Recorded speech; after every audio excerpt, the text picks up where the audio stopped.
Ada satu pertanyaan besar yang sejak beberapa minggu terakhir selalu berputar di kepala banyak orang, terutama mereka yang telah puluhan tahun mengabdi sebagai ASN dan kini menikmati masa pensiun dengan penuh harap. Dan doa pertanyaannya sederhana, tapi dampaknya sangat nyata dalam kehidupan sehari-hari. Kapan sebenarnya kenaikan gaji, ASN dan pensiunan ini benar-benar berlaku? Dan bagaimana dengan rapelan yang selama ini dijanjikan? Di tengah berbagai informasi yang simpang siur, potongan berita di media sosial, hingga pesan berantai di grup WhatsApp, banyak yang akhirnya merasa bingung, ragu bahkan khawatir, apakah kabar yang beredar itu benar atau hanya sekedar isu. Beberapa orang sudah mendengar kata resmi disahkan, tetapi belum benar-benar memahami apa maknanya bagi rekening pensiun mereka. Ada yang berharap gaji langsung naik bulan depan, ada pula yang bertanya-tanya apakah Raplan akan dibayarkan sekaligus, atau justru dicicil per triwulan. Tidak sedikit juga yang merasa lelah menunggu, karena setiap tahun selalu ada kabar kenaikan, namun realisasinya seringkali tidak secepat yang dibayangkan. Padahal bagi pensiunan, kepastian waktu sangat penting, bukan hanya soal angka, tetapi soal perencanaan hidup, kebutuhan rumah tangga, biaya bersetaos dan ketenangan batin. Yang membuat situasi semakin rumit, informasi resmi dari pemerintah seringkali disampaikan dengan bahasa yang teknis dan tidak langsung menjawab pertanyaan paling mendasar, kapan cair, berapa besarannya, dan siapa saja yang benar-benar menerima. Di sisi lain, judul-judul sensasional beredar di mana-mana, seolah semuanya sudah pasti cair besok, padahal faktanya masih ada tahapan administrasi, regulasi turunan, dan mekanisme pencairan yang harus dilalui. Inilah celah yang sering membuat banyak pensiunan merasa kecewa setelah berharap terlalu tinggi.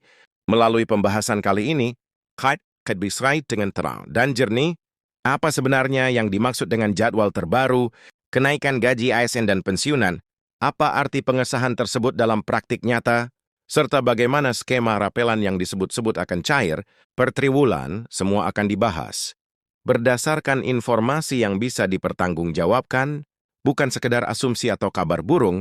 Jadi sebelum Bapak dan Ibu mengambil kesimpulan sendiri, ada baiknya kita pahami dulu duduk perkaranya secara utuh agar tidak salah berharap dan tidak salah melangkah, karena yang paling dibutuhkan saat ini bukan sekedar kabar baik, ia terjadi kepastian yang nyata dan bisa dipegang. Setelah memahami pentingnya kepastian dan kejernihan, informasi sekarang saatnya kita duduk bersama dan membahas apa sebenarnya yang sedang terjadi, bukan berdasarkan asumsi, tetapi dengan sudut pandang yang realistis dan membumi.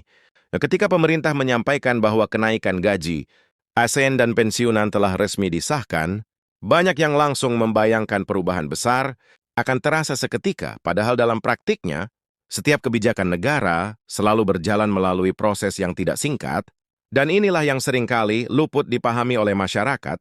Pengesahan bukan berarti uang langsung masuk ke rekening, melainkan menjadi dasar hukum agar seluruh kementerian dan lembaga terkait bisa mulai bekerja, menyesuaikan sistem anggaran dan mekanisme pencairan. Bagi pensiunan, istilah-istilah seperti peraturan pemerintah, peraturan Menteri Keuangan, hingga petunjuk teknis sering terdengar asing dan rumit, namun sesungguhnya semua tahapan itu dibuat agar tidak terjadi kesalahan pembayaran, terutama mengingat jumlah penerima pensiun di Indonesia sangat besar dan tersebar di seluruh wilayah. Pemerintah harus memastikan bahwa data penerima valid besaran kenaikan sesuai golongan serta tidak ada yang terlewat atau justru menerima lebih dari yang seharusnya. Proses ini memang tidak terlihat, tetapi dampaknya sangat besar terhadap kelancaran pencairan di kemudian hari. Salah satu hal yang paling banyak ditanyakan adalah soal rapelan. Kata ini selalu menjadi harapan tersendiri, karena rapelan berarti hak yang seharusnya diterima sejak bulan pertama kebijakan berlaku. Namun disinilah banyak kesalahpahaman terjadi. Rapelan tidak otomatis dibayarkan sekaligus. Pada bulan pertama pencairan gaji baru, dalam banyak kasus sebelumnya, rapelan justru dibayarkan setelah sistem pembayaran utama sudah berjalan stabil. Ini bukan karena pemerintah menunda tanpa alasan, melainkan karena perhitungan. Rapelan membutuhkan akumulasi data yang lebih detail dan waktu yang lebih panjang. Ketika muncul informasi bahwa rapelan kemungkinan cair per triwulan, sebagian orang langsung merasa kecewa, seolah hak mereka dicicil. Padahal jika dilihat dari sisi pengelolaan negara, skema triwulan justru dirancang agar pembayaran tetap berjalan tanpa mengganggu stabilitas anggaran nasional. Pemerintah harus membagi beban pembayaran dalam beberapa tahap agar tetap mampu membiayai sektor lain seperti kesehatan, pendidikan, dan pembangunan daerah. Jadi pembagian rapel per triwulan bukan berarti mengurangi hak, melainkan mengatur cara pembayarannya agar tetap aman dan berkelanjutan bagi pensiunan yang hidup dengan perencanaan keuangan yang ketat. Kepastian waktu memang sangat berarti. Banyak yang mengandalkan gaji pensiun untuk kebutuhan harian, obrowoban, hingga baru, anak dan cucu. Oleh karena itu, memahami alur kebijakan ini menjadi sangat penting agar tidak muncul kecemasan yang berlebihan. Daripada terus menunggu dengan perasaan tidak pasti, jauh lebih baik mengetahui bahwa setiap tahap yang dilalui saat ini sedang mengarah pada realisasi yang nyata, meskipun tidak secepat yang diharapkan.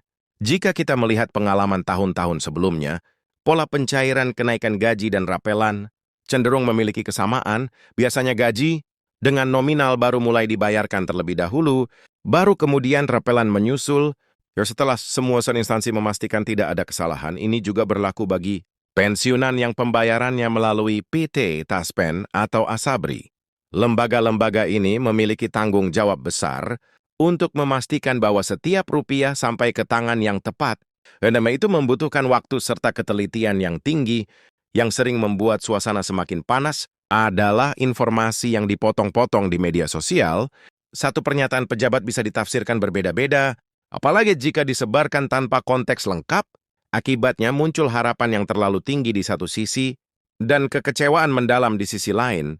Padahal jika dicermati secara utuh, pernyataan-pernyataan tersebut biasanya bersifat normatif dan mengikuti alur birokrasi yang memang tidak bisa dilompati begitu saja. Dalam kondisi seperti ini, sikap yang paling bijak adalah tetap mengikuti informasi resmi sambil menyiapkan diri secara mental dan finansial. Kenaikan gaji dan rapelan memang hak, dan negara telah mengakuinya melalui pengesahan resmi. Namun waktu pencairannya tetap bergantung pada kesiapan sistem dan anggaran. Dengan memahami hal ini, pensiunan tidak mudah terombang-ambing oleh kabar yang belum tentu benar dan bisa menjaga ketenangan dalam menjalani hari-hari. Menariknya tuh, banyak pensiunan yang sebenarnya sudah sangat berpengalaman menghadapi situasi seperti ini. Mereka pernah melalui masa transisi kebijakan sebelumnya dan tahu bahwa kesabaran seringkali menjadi kunci. Namun di usia yang semakin matang, kebutuhan akan kepastian memang menjadi lebih besar. Oleh karena itu, transparansi informasi menjadi hal yang sangat penting. Dan inilah mengapa pembahasan seperti ini perlu dilakukan secara jujur dan terbuka. Selain soal rapelan, kenaikan gaji itu sendiri juga perlu dipahami. Secara realistis, kenaikan tidak selalu berarti perubahan drastis dalam kehidupan, tetapi lebih sebagai penyesuaian agar daya beli tetap terjaga. Inflasi, kenaikan harga kebutuhan pokok, dan biaya kesehatan adalah faktor-faktor yang terus berjalan, dan kenaikan gaji pensiun diharapkan bisa membantu mengimbangi hal tersebut. Jadi meskipun nominalnya mungkin tidak sebesar harapan sebagian orang, kebijakan ini tetap memiliki arti penting dalam menjaga kesejahteraan bagi ASN yang masih aktif dan mendekati masa pensiun. Kebijakan ini juga menjadi sinyal bahwa negara tetap memperhatikan kesejahteraan jangka panjang. Apa yang diterima hari ini akan menjadi dasar perhitungan pensiun di masa depan. Oleh karena itu, setiap kebijakan kenaikan gaji memiliki dampak berlapis, tidak hanya bagi yang sudah pensiun, tetapi juga bagi yang masih mengabdi di tengah semua ini. Penting juga untuk tidak membandingkan diri dengan informasi yang belum tentu relevan. Setiap golongan masa kerja dan jenis pensiun memiliki perhitungan yang berbeda. Apa yang diterima satu orang belum tentu sama dengan yang diterima orang lain. Dengan memahami perbedaan ini, rasa iri dan kekecewaan bisa diminimalkan dan fokus bisa diarahkan pada apa yang memang menjadi hak masing-masing. Seiring waktu berjalan, biasanya pemerintah akan mulai memberikan penjelasan yang lebih konkret, terutama ketika tanggal pencairan semakin dekat. Disinilah peran media dan kanal informasi yang bertanggung jawab menjadi sangat penting. Informasi yang disampaikan secara tenang, tidak berlebihan, dan berbasis fakta akan membantu menenangkan masyarakat, terutama pensiunan yang membutuhkan kepastian. Pada akhirnya, kenaikan gaji, ASN dan pensiunan serta rapelan yang menyertainya bukanlah janji kosong. Semua sudah memiliki dasar hukum dan komitmen negara. Yang sedang kita hadapi saat ini hanyalah soal waktu dan mekanisme. Dengan memahami proses ini secara utuh, kita bisa menempatkan harapan pada tempat yang tepat tanpa harus merasa cemas berlebihan atau kecewa sebelum waktunya. Masa pensiun seharusnya menjadi masa yang lebih tenang, bukan dipenuhi kekhawatiran akibat informasi yang simpang siur. Oleh karena itu, tetaplah mengikuti perkembangan dengan kepala dingin, memilah informasi dengan bijak, dan percaya bahwa setiap kebijakan yang telah disahkan akan dijalankan sesuai koridor hukum. Karena pada akhirnya, yang paling penting bukan hanya kapan uang itu cair, tetapi bagaimana kita bisa menjalani hari-hari dengan lebih tenang, yakin, dan penuh rasa syukur atas apa yang telah diperjuangkan selama puluhan tahun, mengabdi untuk negeri. Jika Anda mau, pada pesan berikutnya saya juga bisa melanjutkan ke penutup, skrip yang emosional dan menguatkan, atau membuat versi lanjutan, khusus membahas rapel An Triwulan secara lebih detail, tetap dengan gaya narasi panjang seperti ini.